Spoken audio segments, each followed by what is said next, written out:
Saudações a todos os telespectadores que nos acompanham. Estamos aqui para mais uma edição da Grande Entrevista e hoje temos aqui conosco o engenheiro Sabalo Luanda, que é diretor do Departamento Académico. Bom dia, seja bem-vindo. Muito bom dia, muito obrigado. E obrigado por ter aceitado o nosso convite. Eu que agradeço a formulação do convite. Que serviço é que a área académica controla propriamente? Muito bem, antes de começarmos, reiterar os agradecimentos pelo convite que foi formulado e uma saudação especial aos nossos internautas que acompanham aqui a nossa conversa.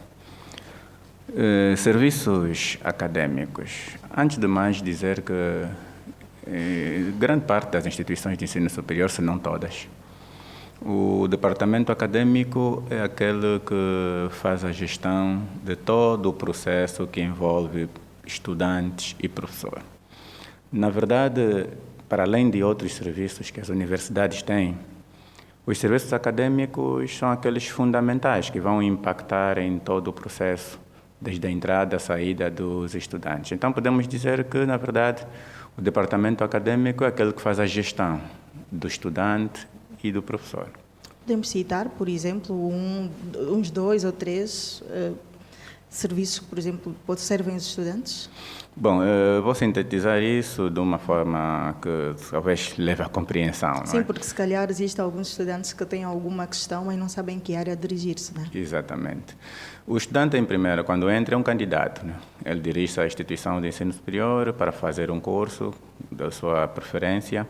Ele é um candidato a estudante.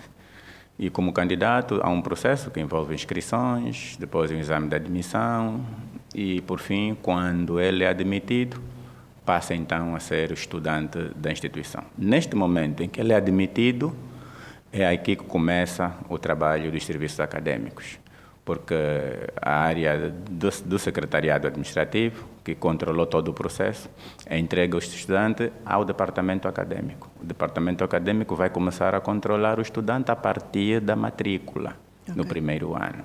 E toda a vida estudantil, até terminar o curso, é controlado pelos serviços acadêmicos. Quer dizer que se o estudante precisar saber se o seu nome está na lista, se consta na mini-pauta, se quer uma declaração, quer saber das suas notas, quer solicitar algum outro serviço, ele parte sempre do serviço acadêmico. Muito bom. Já agora, quais são os regulamentos que incidem diretamente no estudante ou estudante? Bom, nós temos aqui uma vasta gama de regulamentos. Primeiro, há um regulamento que é o interno.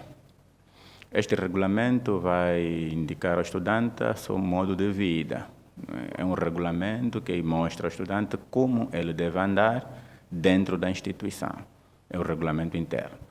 Depois, há um regulamento que é este que está inerente aos serviços acadêmicos, que é o regulamento acadêmico. Este regulamento acadêmico é que o estudante e professor deve dominar, porque qualquer procedimento que venha a ocorrer dentro do processo, desde que o estudante começa no primeiro ano até terminar no 4º ou 5º ano, no caso do curso de Direito, todos os atos serão regulados pelo regulamento acadêmico e é importante que o estudante domine este regulamento. Em paralelo com ele, há o regulamento financeiro, que casa normalmente com o regulamento acadêmico, porque o regulamento acadêmico regula os atos que o estudante terá que praticar e muitos destes atos terão que ser pagos. E então o regulamento financeiro está em paralelo com o regulamento acadêmico para então o estudante poder ser conduzido. Pois, relacionado também à questão anterior que eu coloquei, gostaríamos de saber quando é que um estudante é tido como regular? Bom, aqui há duas vertentes. O estudante pode estar regularizado do ponto de vista acadêmico quando está matriculado, tem os documentos em ordem e tem a sua frequência regular, do ponto de vista acadêmico. Do ponto de vista financeiro, pode não estar regular. Pode acontecer que o estudante academicamente está bem organizado, mas não está a fazer os pagamentos. No entanto, consideramos um estudante regular se ele estiver nos dois. Okay. E quando é que um estudante é vedado ao sistema do controle e como é que isso funciona? Bom, como tal, o estudante tem uma espécie de contrato com a instituição. Né? Ok. A partir do momento que ele faz a matrícula, é como que assinou um contrato com a instituição, onde há deveres e há obrigações. No caso, a instituição tem que prestar o serviço ao estudante. E o estudante, por sua vez, deve pagar pelos serviços. No entanto, se uma das partes estiver em falta, elas deverão se manifestar. No caso, a instituição tem a responsabilidade de prestar o seu serviço e o estudante, se não fizer os pagamentos que deve fazer, então ele terá uma sanção. E a primeira e imediata é ele não ter acesso aos resultados dos serviços que lhe foram prestados. No entanto, ele teve aulas, a instituição remunerou os professores e ele tem que fazer o pagamento para a instituição também cumprir com as suas obrigações. Exatamente. Se ele não cumprir com isto, então ele não pode se beneficiar dos resultados que esse serviço foi prestado. Então, ele vai ao sistema, quer ver o quê? Notas. Então, essas notas não estarão disponíveis para ele. Quando ele fizer os pagamentos, aí sim, ele terá todos os resultados que pretende. Agora temos aqui uma questão ligada às defesas. Em que condições é que um estudante é aprovado para a fase de defesas? Será que, tendo em falta algum mês, alguma mensalidade não paga, ele consegue defender o seu trabalho? Ou como é que funciona esse processo? Bom, regra geral, o estudante para chegar à defesa, praticamente quando o estudante chega à defesa é a porta de saída, né? Exatamente. Depois daquele processo todo de entrada, no ato de defesa ele está para sair. E, no entanto, há aqui algumas preocupações que se deve regularizar. Tudo começa com a organização do processo individual do estudante. O estudante, quando entra, no momento de inscrição, lhe é exigido uma cópia do certificado. E esta cópia deve estar autenticada. Quando estiver para sair, que é o momento de defesa, ele tem que apresentar o certificado original do ensino médio. Então, tudo começa ali. Ele entrega um certificado original, uma cópia do bilhete atualizado e o seu processo está organizado. A seguir, outra etapa. Temos que ver se ele cumpriu com todas as unidades curriculares, do primeiro ao quarto ou ao quinto, no caso do curso de Direito. Ele não pode ter nenhuma unidade curricular por fazer. Quando eu digo aqui unidade curricular, estamos a nos referir a disciplinas de cada ano. Há quem chega no último ano e tem uma cadeira do primeiro, uma cadeira do segundo e por aí por fazer. Então não deve existir este problema. Ele tem que ter todas as unidades completas. Em seguida, ter também os pagamentos todos regulares. E aqui há um pormenor que às vezes nos escapa. O estudante tende a fazer pagamentos das mensalidades. E muitas das vezes ele tem as mensalidades todas pagas. E descuida-se do pagamento de uma cadeira que provavelmente tenha feito em atraso, que também tinha que fazer o pagamento, e não fez. E então, nesta questão, ele vai ter a situação financeira não regular. Então, e nesse tipo de situações não existe nenhuma probabilidade de desistir em negociações, por exemplo? Bom, as negociações são sempre abertas. No entanto, isso deve vir da parte interessada e com uma devida antecedência. Fica muito difícil gerir este processo quando a solicitação vem no mesmo momento em que se está a organizar o processo de defesa. Normalmente as pessoas têm alguma dificuldade e a instituição está aberta a fazer qualquer tipo de negociações desde que as partes se pronunciem. Ok, e o que um estudante deve fazer como condição indispensável? Sendo estudante do ISTA e tem como condição indispensável, né, fazer?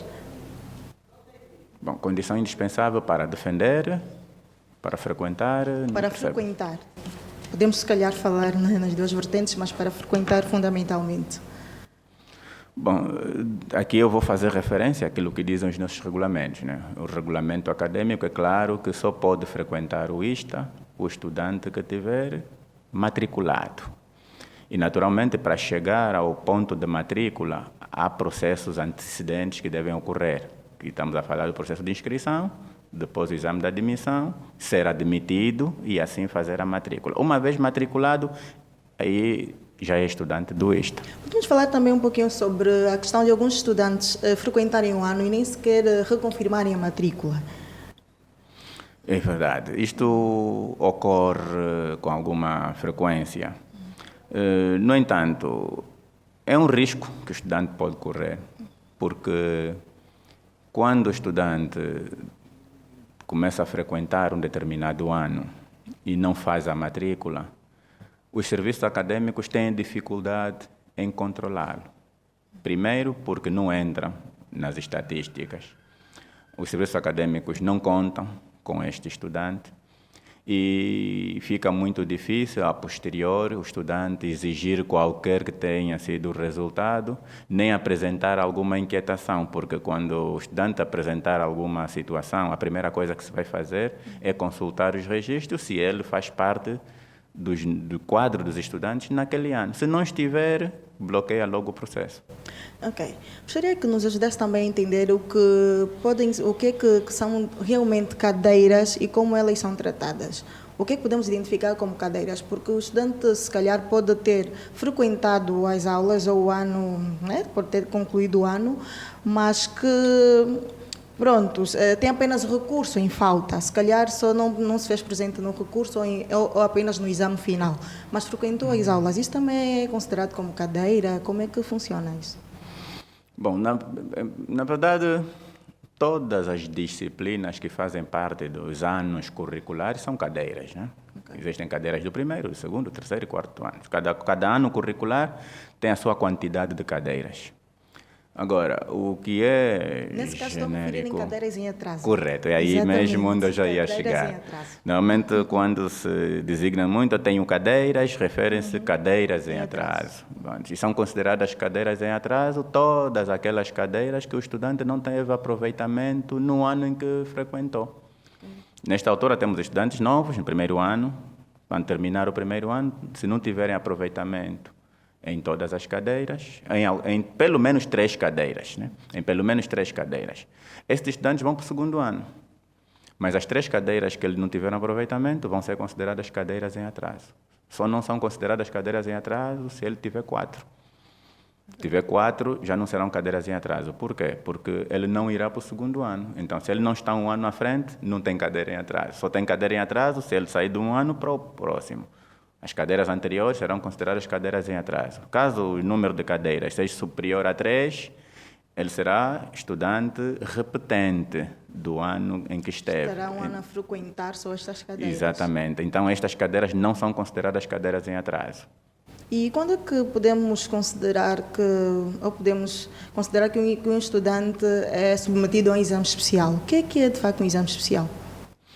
O exame especial, e é bom, muito bom, bem colocada esta questão e ajuda-nos a esclarecer a questão dos exames especiais, porque muitas das vezes nós ouvimos estudantes do primeiro ano, segundo, também a colocarem-se nesta condição, né, na expectativa de fazerem exames especiais, caso não tenham sucesso numa ou noutra disciplina. Dizer que o exame especial é o exame que o próprio Ministério do Ensino Superior, que é o órgão que tutela as instituições de ensino superior, públicas ou privadas, ela sempre faz sair um calendário antes do ano letivo arrancar. E neste calendário vem programado o exame especial. Porém, o exame especial é aplicado apenas para os estudantes finalistas.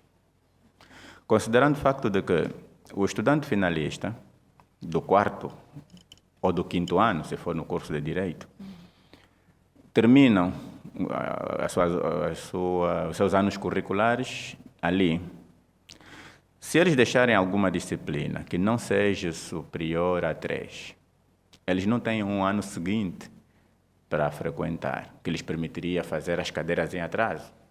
E sendo assim, não tendo um 6º ano no curso de Direito, ou não tendo um 5º ano noutros cursos, eles terão que ter uma oportunidade de eliminar essas cadeiras. Mas só no caso dessas cadeiras serem menores ou iguais a 3 só. Okay. Então, eles são submetidos a um exame especial. Então, quer dizer que a agenda ou o calendário de exames especiais não é alguma coisa identificada ou que cabe à instituição, mas sim do Ministério? Bom, o Ministério é o órgão que tutela, ele é que regula, normaliza todos os atos que serão praticados nas instituições de ensino superior. As instituições simplesmente obedecem, está lá calendarizado. E gostaria de aproveitar este momento para fazer aqui, embora não me coloque essa questão, né? Mas vamos estender um bocadinho em resposta à sua pergunta, que é o exame extraordinário, que muitas vezes confunde-se com os exames especiais. Okay. E notamos que muitos estudantes designam o exame extraordinário também como um exame especial. Dizer que não são a mesma coisa. Okay. O exame especial não é igual ao exame extraordinário. O exame especial, repito-me, é o exame planificado para os estudantes finalistas. Já o exame extraordinário é feito para os outros estudantes. Neste caso, estamos a falar do primeiro ao terceiro ano. Mas, como diz o próprio nome, é exame extraordinário. E se nós olharmos para a planificação acadêmica no princípio dos anos, nós não vamos encontrar lá o exame extraordinário. No calendário estão os exames ordinários. E podemos encontrar quais são esses exames ordinários. O exame final, normal, e o exame de recurso. Okay. Esses são exames normais. Então, quando se realiza o exame de recurso, está encerrado a planificação acadêmica. No entanto, existem situações que a direção da instituição pode analisar e, se justificar, a direção pode programar outros exames. Bom, como não são exames finais normais e também não são exames de recurso, então que exames são? São extraordinários. Então, esses podem fazer. Ok. E eu gostaria de saber se já se está a pensar em criar algum sistema para que os estudantes possam fazer os pagamentos de propinas, por exemplo, ou consultar as suas notas a partir de casa, podem, se calhar, aceder a um computador à distância e ter acesso às suas notas. Sim, isso está em carteira, já está em carteira. Neste momento, bom, e toca numa questão pertinente, porque hoje mesmo, antes de me dirigir para aqui, nós estivemos em conversa com a equipe que está a desenvolver tal sistema, e eles prometem, neste momento eles estão a fazer uma experiência, né? E prometem que até o próximo ano letivo, se não um pouco mais ou menos, já será possível fazer-se o lançamento das notas online e também a sua consulta. Isto está para breve. Nós já estamos prestes a terminar, mas temos aqui uma questão, pronto, que não se quer calar, que incide sobre onde é que o estudante pode reivindicar caso exista, por exemplo, perca de nota ou ainda ter uma nota que não seja verdadeira. Ele tem como prova que teve um 14, mas encontra um 7. Onde é que o estudante se pode dirigir para reivindicar o seu direito? Só entendendo um pouco a questão, né? Aqui estamos a falar de perca da nota, ou também pode haver a questão do estudante não estar satisfeito com a nota. Sim. Né? São coisas diferentes, né? Sim. Pronto, então vamos falar... Em partes. Em partes, né? A parte em que o estudante não está satisfeito com o seu resultado. Exatamente. Também precisamos saber de que resultado. Porque existem provas parcelares, existem trabalhos acadêmicos, existe o exame, existe o recurso. Então, aí para cada uma dessas avaliações, há um tratamento que se dá. Então, vamos falar primeiro das avaliações que nós chamamos contínuas, né? Em que depois começam com os trabalhos, com as provas parcelares. E aqui vou fazer menção também, e um pouco publicitando já o nosso regulamento acadêmico, que precisa ser um pouco mais divulgado, certo? O regulamento é claro em dizer que o professor tem a obrigação de entregar os resultados das provas parcelares aos estudantes. O estudante fez um trabalho, defendeu, o resultado do trabalho é entregue ao estudante. O trabalho e o seu resultado. O estudante fez uma prova parcelar. O professor corrigiu a prova, deve entregar esta prova com seu resultado ao estudante. Naturalmente, se o estudante não estiver satisfeito com a nota, nesse momento vai reclamar ao professor. Porque as provas parcelares é professor e estudante. Exatamente. Nunca vem parar para a direção da escola. Então, se o estudante não estiver satisfeito com alguma nota que tenha nestas provas, diretamente vai analisar esse assunto e reclamar com o professor. No caso, se forem exames finais normais ou exames de recurso, aqui coloca-se duas coisas. Há a possibilidade de a nota não ser divulgada. Estamos a falar no caso em que o professor corrigiu a prova, lançou a nota no sistema e o estudante vai consultar e vê que não tem nota na prova de exame ou não tem nota na prova de recurso. Sim, sim. Bom, esta é uma questão. Outra diferente é o estudante ir ao sistema e encontrar a nota de recurso ou de exame final normal e não estar satisfeito com aquele resultado. Os procedimentos são diferentes. Então vamos explicar a primeira.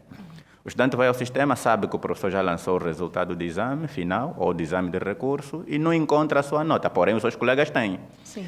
Neste caso, ele vai reclamar aos serviços acadêmicos.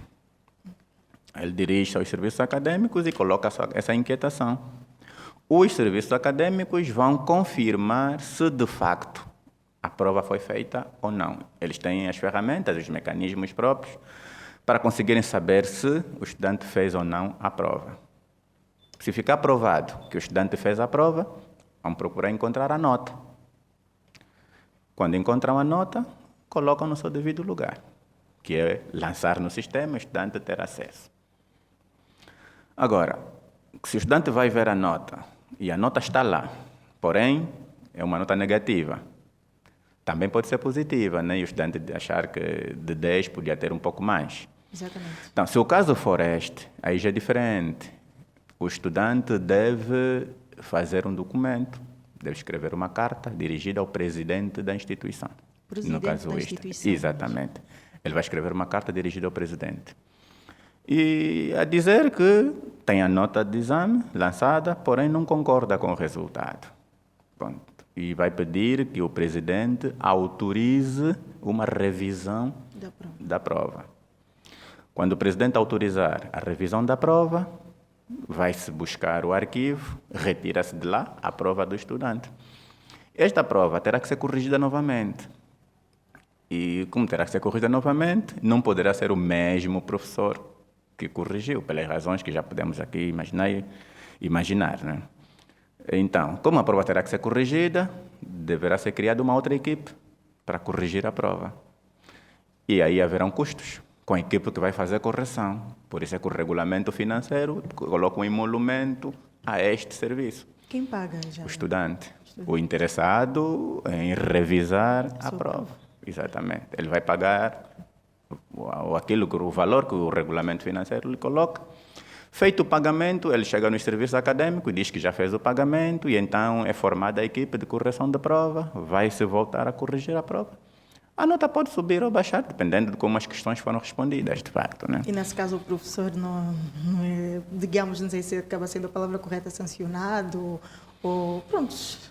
Bom, é prematuro chegarmos a essas conclusões, Sim, né? Porque há aqui outros elementos que depois têm que ser analisados e pronto. Isto trata-se depois em fórum próprio e não podemos aqui agora dizer que sanção, que julgamento vai ser feito, porque não sabemos quais foram as questões e como a prova foi corrigida, e são questões que posteriormente podem ser verificadas. Está bem, nós agradecemos pela presença. Assim que nos acompanhou, lembrar que temos aqui o diretor do Departamento Académico, que é o engenheiro Sabalo Luanda, que elucidou-nos um pouquinho sobre todos os serviços que a área académica controla e muito mais, tudo à volta sobre o que acontece na área académica. Nós queremos agradecer por ter aceitado o nosso convite. Ok. Assim que nos acompanhou, nós queremos também, de alguma forma, agradecer a sua audiência e prometer que voltamos em outras oportunidades. Fique bem e até a próxima.